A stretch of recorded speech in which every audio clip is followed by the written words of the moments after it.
What's up, everybody? Happy Thursday, y'all. Welcome back to Boxem Office Hours here. As a reminder, every Monday, 5 Eastern, Tuesday, Thursday, 4 Eastern, we're live answering questions. Just helping out as many of y'all as possible.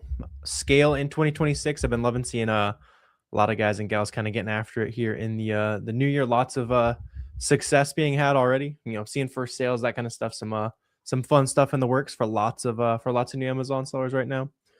So if you're kind of in the newer side of things, you want to get serious, just start diving into the free content we have. So there's the free Amazon course on YouTube, and then down below, if you guys are watching the replay, there's also lots of good free resources down there as well.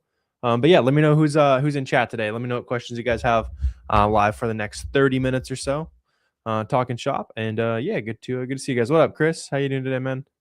Good vibes. How's business going for you? I know I've been seeing you pop in the streams a lot recently. So yeah, how's everything going for you? Everything making sense? What's not making sense? Yeah. Sweet. Let's see. You said you're a new seller, selling in the US market, living outside the US. Yeah, so you'll just need a prep center. That's pretty common. It's also like any of you guys who are in the US, if you live on the 8th story of some giant apartment building, or you have a tiny house, something like that, you truly can't have stuff in your house, like you'll just use a prep center. Same thing goes there, basically. Yeah, for sure. Let's see. What up, Chris? You said working on sending your 4th box out right now. I like it. Yeah, so you're getting the ball rolling there. I love it. How much have you sold so far, Chris? Let's see. Saw the Ollie's video with your friend. I made that video like a couple months ago, Matt. Yeah. That one's pretty fun. Yeah, I basically know a lot of people check that one out. I basically went to Ollie's with one of my friends who's like a huge RA seller. He did like just shy of like $1 million last year, like literally just doing retail arbitrage, which is kind of insane. I don't know how that's possible, but that's what I love about online money. Everybody doing stuff that, even if you're doing pretty well, somebody else is doing their own thing, crushing it, that kind of thing. Like there's just too many ways to make some money online these days. I love seeing that kind of thing. But yeah, if you guys didn't see that video, it's a good one on YouTube. Let's see. Send the 4th box out. You had just some books you had in your house, some RA stuff you're able to find. Yeah, that sounds like a great start there, Chris. That makes a lot of sense. Yeah. A lot of people, like, if you just need something to sell on Amazon, I know a lot of you guys are like brand new and that kind of thing. Like you can literally sell like the used books you already got on the shelf. Just like test the waters, see how it goes. Send a shipment to Amazon, that kind of thing. Let's see. You're a seller since 2015.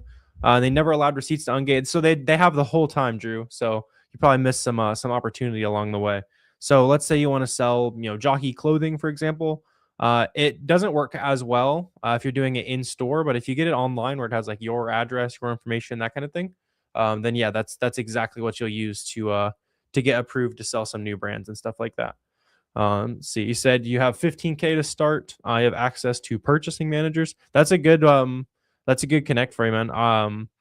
What you want to do is, like, of those brands that you have connections with, dive in on the storefronts of people who already sell it. So you said they mentioned that you have a connection to somebody who sells Dove, right? And this goes for any of you guys that want to sell anything. If you want to figure out the good products on that brand to sell, just pull up a listing of that item that's a decent selling listing, that kind of thing. Filter their store to just that brand on SellerAmp, and then you'll just kind of have a filtered list of products that people already sourced in that specific niche, brand, category, whatever you're kind of focused on. And then you can take that list back to like a wholesaler or something like that if you want to go the wholesale route. Let's see. You said you're ready to get into it. Just a matter of saving up the initial investment. Yeah, that makes sense. Yeah, you need like $1,000 to throw out some products, and yeah, as long as you have like $1,000, you've that's a good start. You can always start just like used books, anything that's super cheap. Go into clearance sections, stuff like that is a good place to at least like get the ball rolling and start making some sales. What categories are the easiest to get ungated in?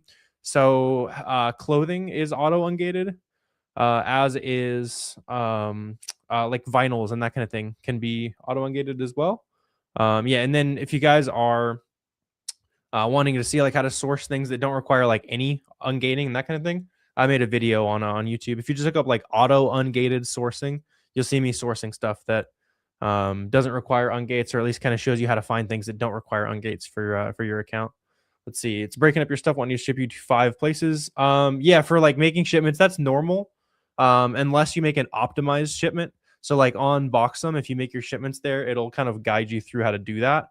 And essentially, you just have to make identical boxes, and that'll kind of save you the placement fees, basically. At least with those split shipments, or you can do like big shipments where you opt into placement fees, so you pay per unit to ship it all to one location. I don't usually recommend that though, because if you ship it all to one location, the real cost is the lead time, because it's all going to go to one warehouse and it's not going to like distribute out from there. Or they're still it is going to have to distribute out from there, right? So it's going to take extra time to get those products checked in and selling and that kind of thing. Sweet. What up, Dream? Said you find in trouble finding some products you're from Denmark. Yeah, so I mean it's the same concept, man. You can also just try selling on Amazon US and just use a prep center. And yeah, a bunch of you guys on TikTok asking about prep center. So yeah, you just Google like prep center Delaware, prep center Montana, any state that has no sales tax. That way, obviously, you're saving money. And then you'll just reach out to them. They'll log into like Boxem for you to make shipments. Track it all for you, that kind of thing, and you usually pay like $1 to $1.50 a unit depending on volume, maybe a little bit higher depending on the type of products you sell, for sure. So do you ever touch your product? Personally, no. I did when I was starting, like I'd do some FBMs, like shipping direct to customer, as well as like doing my own FBA shipments, but at this point, no. So we'll yeah, I haven't really seen any of my inventory in like a couple years at this point, just because I've prep centers handling it and that kind of thing. I think 2023 Q4 was the last time I touched inventory. Let's see. Do you have courses? So there's a free course you can watch, Nita. Yeah. So just look up Fields of Profit free course on YouTube. There's also a link in my profile or down below, depending on where you're watching. Super long, detailed free course. You had to kind of do all the sourcing, ungating, all that good stuff. Sweet. Let's see. Do you think customers will still be spending money on Amazon? Basically, I mean, yes. Like I wouldn't worry about the largest shopping platform ever seeing less sales. Amazon will do anything they can to do marketing, make more sales, all that kind of thing. But yeah, I mean, yeah, I wouldn't be too worried about that. In general, the way you can look at it, like if you're worried about like, oh, the economy's gonna tank or whatever, and no one's gonna have money to buy my products. Okay, and economy tanking is down 10%, right? If you're not growing faster than 10% per month as a new business owner, like you're not really like putting in the effort. You know what I mean? Like your micro growth should massively outpace any like macro trends. Now, if you were someone who was doing $10 million a year and you're worried about the economy, sure, very valid, right? If you are brand new, you're going to go faster, right? Like you're just going to outpace any kind of like outside factors.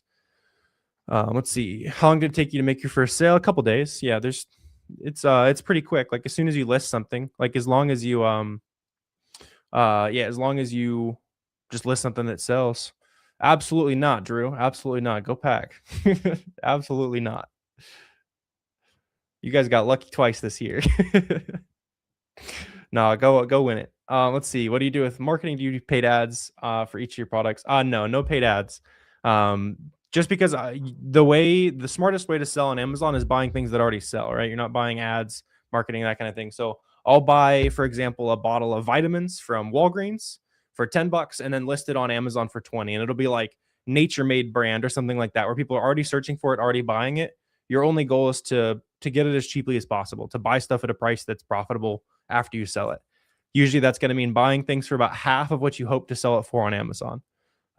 That's like the general rule of thumb. And the way you can get your prices down to half or less what you plan to sell it for is, coupon sales, clearances, limited discounts, literally asking customer service, discounted gift cards. There's tons of different ways to create margin. And that's where like a lot of people who don't make money, they don't understand that you need to create the margin. You're not finding the margin. It's like, that's kind of how I like to put it. Sweet. Let's see, how would you use a Black Friday deal to find a product? I mean, Black Friday, you're not going to right now. But yeah. Let's see. You have a bunch of random books, individuals that are all new. How will they take the shipment? Will they break it up?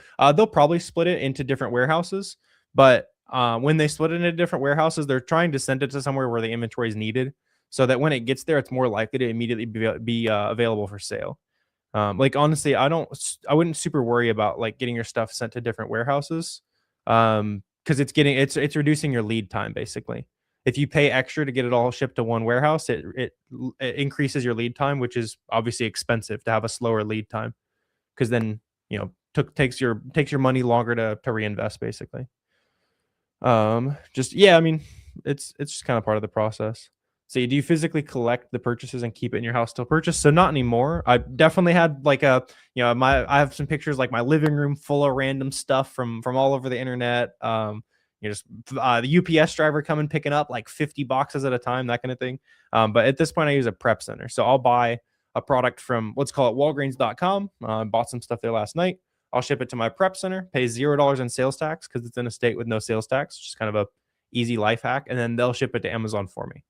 But obviously, you got to start somewhere. So most of us will be starting shipping stuff out of the bedroom, and that's one of the fun eras in some parts. It's kind of fun in the early days, like seeing all the stuff, making sales, like kind of seeing it just tangibly in front of you, basically. Let's see. Can you help to open a seller account on Amazon? I mean, it's just look up sell.amazon.com, man. You don't really need help like creating a seller account. You're just punching in information. Let's see. How do you find a good prep center? Just on Google. There's a bajillion prep centers that want your business. It's just finding one that has good customer service and that kind of thing. I work with like a really small one, or I would suggest a specific one. Let's see. How do you find viable products? Do you ever have to pivot or switch products? I mean, yeah, that's the whole idea, is like you're constantly looking for new things, because you're basically building a portfolio of products that make you anywhere from $100 a month to $10,000 a month, as that'd be like a really good, like a very, very good reselling product. I've definitely made more than that in a month on one product, but that's kind of how you want to look at it, right? You're building a portfolio of things that make you various amounts of money. So you're just going to keep growing that portfolio basically. In terms of like finding those products, reverse sourcing is the way to go. Just like tactically, if you want to look that up. And then you can also, like, if you dive into the free content. So I have a free course on YouTube. Just look up Fields of Profit free course. You'll see like how to source and stuff, man. Let's see. Sweet. Let's see, net margin. So I shoot for like 10% after it's all said and done, because I pay people to source all my products, to ship all my products, to buy all the products, and to manage the Amazon store. So kind of just running the company at this point. For the most part, you'll be, if you're around like a 20% gross margin, that's like a pretty healthy Amazon business. Yeah, Turbo, that is right. There was a hater who literally didn't know how to spell. That's funny. So it shows you like intelligence levels a little bit. Let's see. What's up, Caden? Said you did your first Amazon to Amazon flip. Nice. Yeah, that's awesome, man. Those are fun. That's not something I do a ton of, but that's like in people's entire business, like, which I love. Like I was saying, there's so many different ways that people are like getting after it on Amazon, online in general. Like people's entire business is buying stuff from Amazon. Well, it's like too cheap or like limited time products, and then selling it back when it goes like fully out of stock. So you do buy from Walgreens and resell on Amazon? Yeah, for sure. I bought a good amount of stuff there. It's not like one of my best places to buy inventory, but I've easily spent six figures at Walgreens, which is kind of funny, especially since I worked at Walgreens in high school, and that was the money I made working at Walgreens is the money that I used to start my Amazon business, and now I've made like way more money buying stuff from Walgreens rather than working at Walgreens as a high school kid, basically. Let's see. Do you input anything into SellerAmp settings to stay profitable after shipping and fees? Yeah. So in your settings, put 60 cents per pound as your shipping. That's typically about what it'll cost. And then I like including like 50 cents or $1 per unit, just as like a prep cost. So just kind of factoring in, like making sure you're paying yourself some money, making sure, you paid for that poly bag, the box, that kind of thing. For sure. First FBA shipment just checked in. However, it says units aren't Prime eligible. Is that normal? Yeah. So if your shipment just checked in, it's probably like shuffling around at the warehouse, where it's not quite available for that, 1 or 2 day Prime shipping, but it will be soon.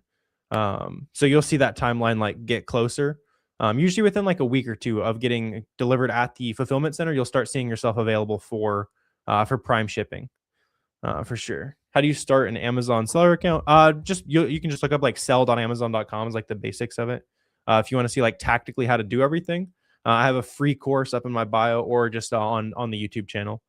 Same username as TikTok. Yeah, and for everybody else who's watching, just look up that Fields of Profit free course I've been talking about. Made a 5.5 hour long video that shows you like all the details, updated everything for 2026, that kind of thing. Sweet. Let's see.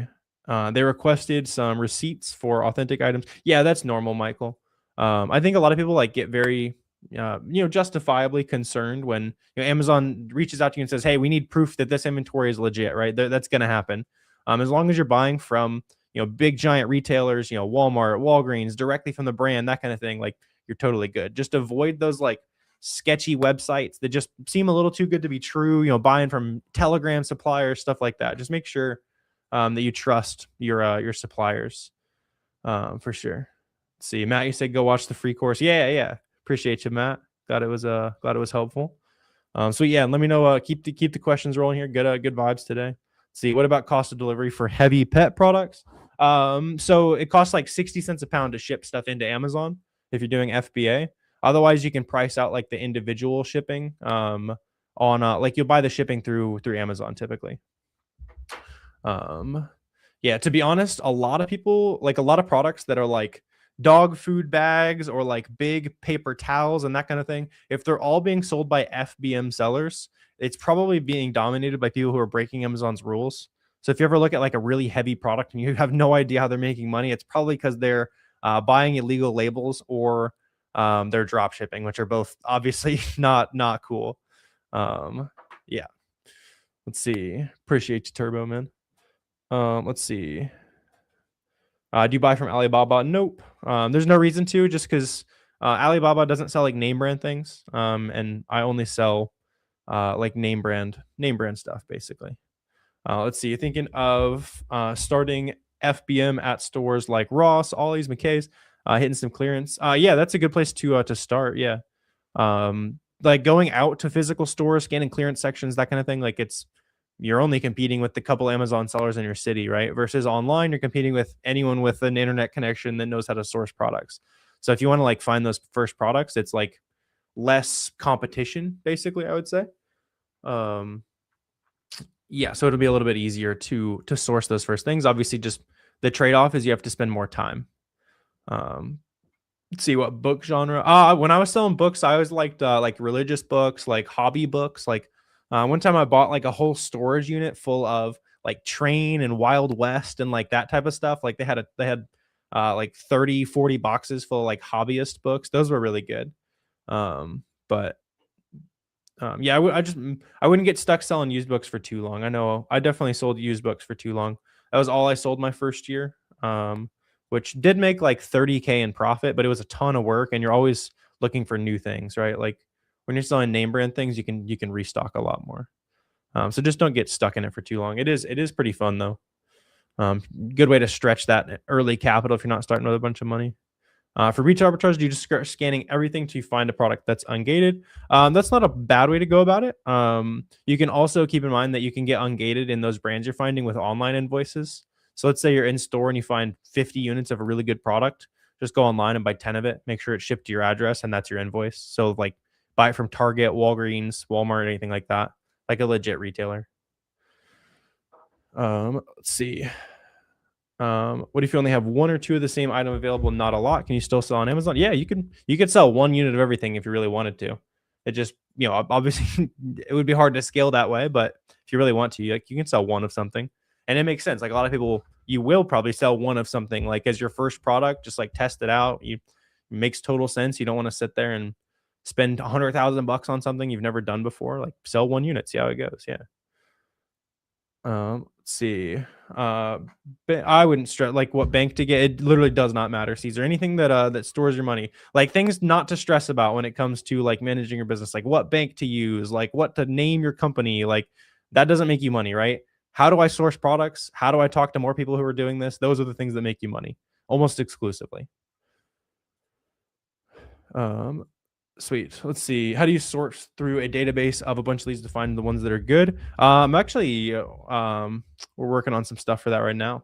No, can't spoil too much, but you can use keep a product viewer, and then yeah, you can kind of dig in on like some restocking from there, basically.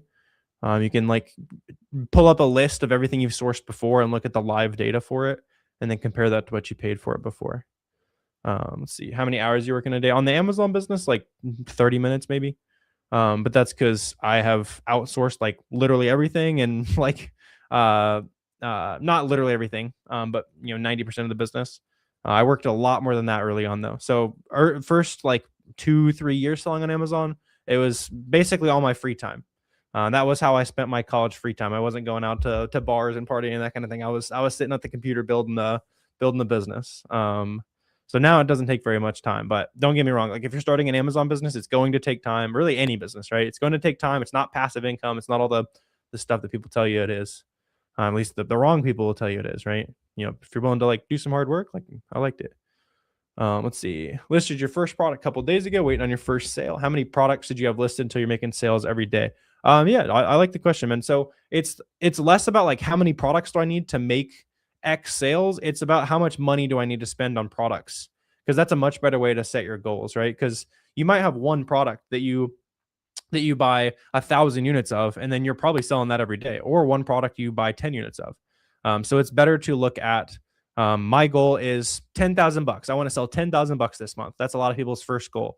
Now, to do that, the way the numbers are going to shake out is you're going to spend five grand to 6 grand on inventory to generate that $10,000 in revenue. Hopefully, closer to 5 grand for profitability. So that's like how you'd break down your goals.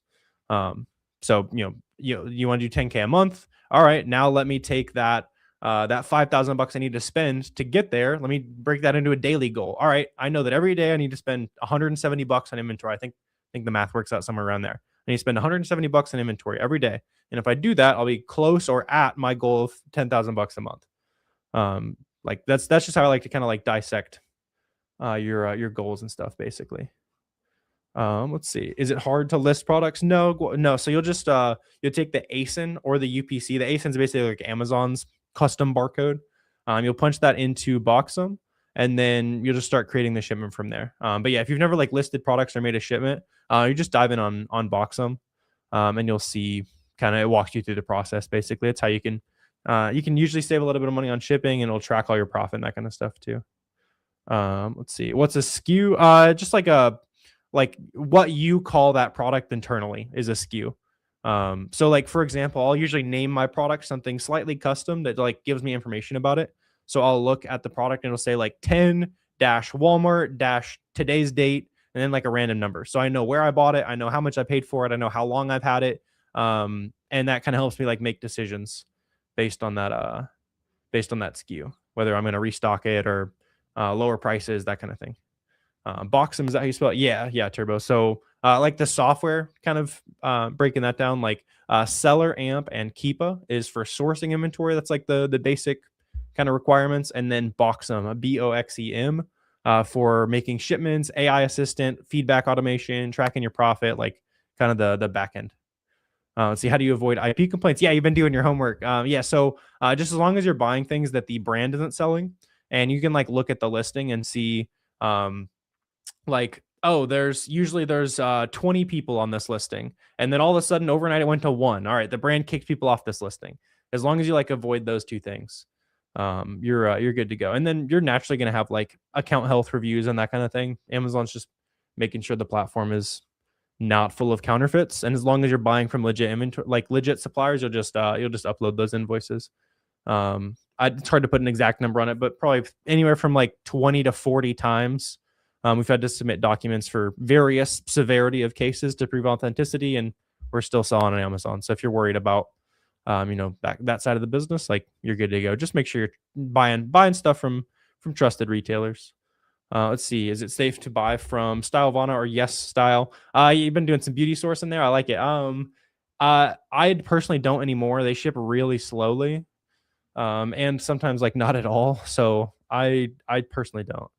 But I know some people do and they like it. So it's kind of up to you. Like honestly, like it's not a scam supplier, VSCG. Just place a small order and see what you think. Let's see. What up, Turk? How you doing, man? Good to see you. What do you do about Vori's letter? Throw them in the trash. Like they're unenforceable. Yeah, you should. You'll if you're a successful Amazon seller for a while, you'll have a good pile of them. They're a rite of passage. They're a badge. Let's see. How much do you think you need to start for wholesale? If you're going to get into wholesale, like 5 or 10K. There's also no reason to start with wholesale. It's much better to start with reselling stuff just from big websites or from retailers. Let's see. Nah, Ray. I mean, you can look into like the legal protections and stuff. First sale doctrine, that kind of thing is like the commonly brought up if you're like super worried about it. But as someone with around $250,000 worth of inventory at Amazon, I'm built on the premise I'm not concerned. You can make your own decision though. Let's see. Ire bought the Vitacost website. Interesting, David. That's interesting. I wonder what that will affect. They previously were like competing with each other on prices, so it might hurt sourcing a little bit there, but that is interesting. How do you avoid fake websites when sourcing? Good question, man. You've been doing your homework too, Mario. I like it. Trustpilot, or if they take PayPal, or if there's a cashback provider linked. Those are 3 ways to verify that like whoever you're buying from is probably legit. Not like a guarantee, but between those 3. Let's see. Amazon rejects overseas receipt. It depends on the supplier, because this, like, if Amazon didn't take international receipts, then no one could import anything. You know what I mean? And obviously, people are importing lots of things to sell on Amazon. PayPal. Sorry, no, Caden. So PayPal is a good sign on a supplier. So if they take PayPal, if they have cashback providers linked, or if you check their Trustpilot, it's like a decent rating. Then it's, and especially if all 3 of those things are true, then it's probably like a legit place you can source from. The reason why if they don't take PayPal as a red flag is because PayPal is like, it's really easy to get your money back if you buy something and don't get it. So like a scam website is not going to offer it, obviously, because they don't want it to be easy to get your money back. For sure.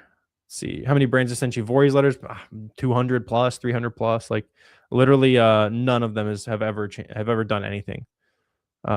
Yeah.